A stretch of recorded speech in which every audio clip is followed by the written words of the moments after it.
what you normally think of. He writes articles and strategy guides for a Famitsu app. Oh, very nice. Yeah, you can read them in app. So Berin, and of course we got the faces, the cameras on the faces of the players. Berin is beloved for his facial expressions. And Fuchi bringing out the flying machine early on. He has to go to defensive miner to block it. Flying machine is a very long range, but not long enough to reach those goblins on the other side. All right, we get the princess out the right side. Maybe try to get a snipe onto that flying machine. No, the goblin's going to take care of it instead. Flying machine out the right side couldn't get a whole lot of value in there either. Berin has already shown us enough cards. Even if this is your first Clash Royale tournament, you know what he's playing, right? Spellbait. We have the classic Goblin Barrel Princess and Goblin Gang. We have to see what spells Fuchi are going to play because it's going to be very, very important here. Lava Hound comes out for Fuchi. That is a big flying tank that is going to turn into a smaller swarm of attacking lava pups.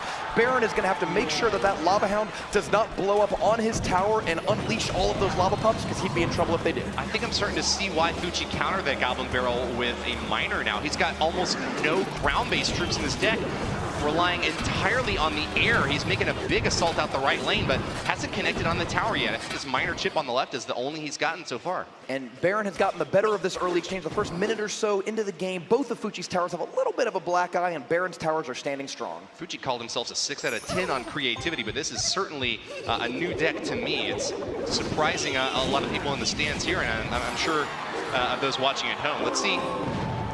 What's interesting... Goblin's not going to get any value. Log rolled through him.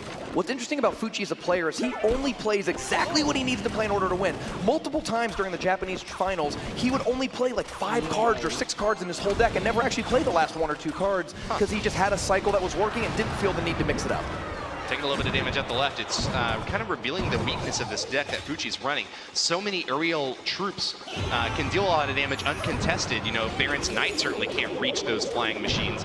But without anything to block those heavy hitters on the ground, he's just taken a little bit of reliable chip damage here, left and right side, now down to nearly half hit points. And now that we're at double elixir time, though, this is going to turn it around a little bit for Fuchi. He has a big tank. He wants to spend a lot of elixir putting together his push, and he's got to get around that Inferno Tower on defense. When you have double elixir, you certainly have more ability to do that, and he's got to push through on one side. Berin, great job keeping up the pressure on the left lane, getting it down to 507 damage left. Zap's going to reset the Inferno Tower, giving the Lava Hound a second life here, but I don't know if he's going to be able to punch through 2,000 damage in the next 20 seconds. Yeah, it was Fuchi's time to shine, but that Inferno Tower is shown even brighter, tearing apart that Lava Hound.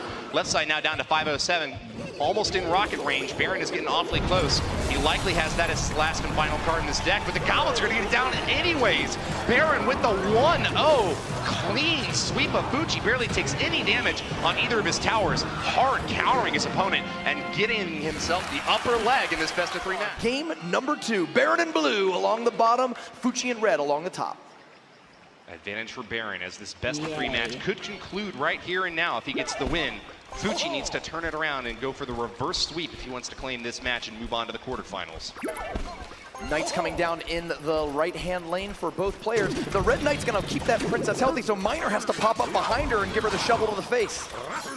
Does a good job at it. Bats at the left lane, don't get a whole lot of damage in though. No tank in front of them. Fuchi sitting at 10 elixir for a little while here. Let's see what his counter's going to be to this big Goblin Gang at the right. He's got a Goblin Gang of his own. Looking awfully similar in terms of win condition, but Berin actually has a much heavier deck. That Mega Knight landing on the left side knocks out those Goblins and we're going for a big counter push. Let's see what Fuchi has to knock it down. And the question for me is, does Fuchi's version of Spellbait play an Inferno Tower? Because Balloon from Berin is going to pull it over. He has Tesla, so he does have at least a building to pull it over, but it's not shooting the balloon. One drop gets in, and he manages to take it out. Spirit.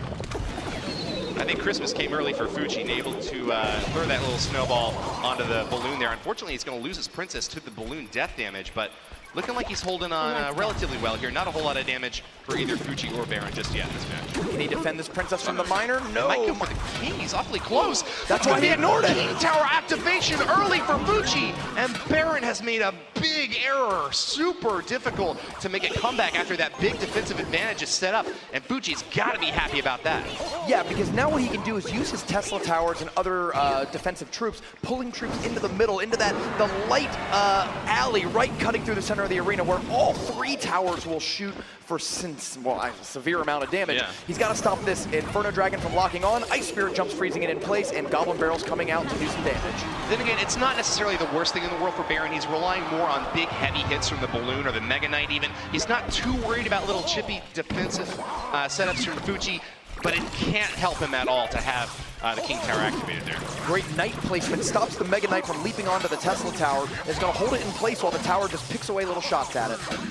Nice minor placement from Berin here. There's actually only a couple of tiles in the corner up there to avoid being shot at by the King, and a great catch as well in the back end. Goblin Gang finishes off the barrel there, but the Princess does get a couple of shots off there, bringing that left side down to 1700. Fuchi has pulled ahead in damage now. And despite playing very different decks, the damage is near even as the last 30 seconds are counting down. We are in double elixir time, just 20 seconds away from overtime. And if we make it to overtime, the stakes are raised even more because the first tower to go down, that's the winner.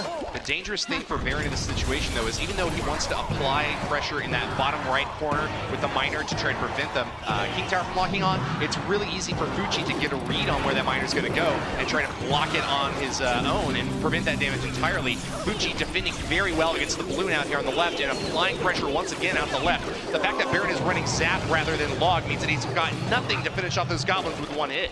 Great Tesla Tower mechanic there is once the Tesla's done attacking, it goes into its little hidey hole. It went underground, and when the balloon blew up, it didn't damage the Tesla Tower, giving you an extra 10, 15, 20 seconds of damage, and now he's got 2 Teslas out. This is a really hard defensive base to crack. And watch, the other one move back into the hidey hole. Princess not so lucky.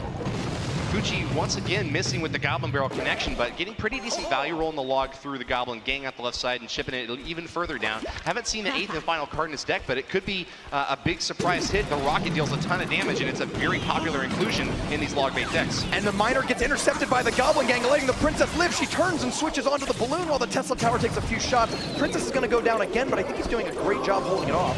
Berin repulsed time and time again. He's yet to connect in a big way. And with 458 on the left side tower, Fuchi with a 6 elixir rocket will wipe it out. 493-3 is the name of the game. Fuchi ties up this match 1-1. And so forth until eventually he just had that advantage both in damage and elixir to finish the game off. But we are down to a winner-take-all battle, number 3 of this match. After this battle, we'll be halfway through the first round of the World Finals. Already? Yes, sir. Fuchi opening up with Giant, the first time we've seen Giant today. 5 elixir, the highest amount of health per elixir cost in the game. If you need something to hold the line, go get your Giant out.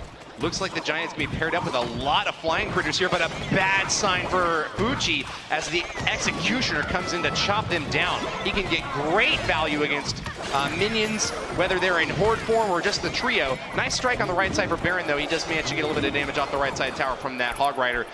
Giant gets a few punches in. Of course, he goes straight for the tower, so he's going to ignore the little troops on the bottom. Not even a minute into the game, this is an MVP Executioner, and he's already taken out 12, 17 elixir worth of troops before he even crossed the bridge. Chopping him apart.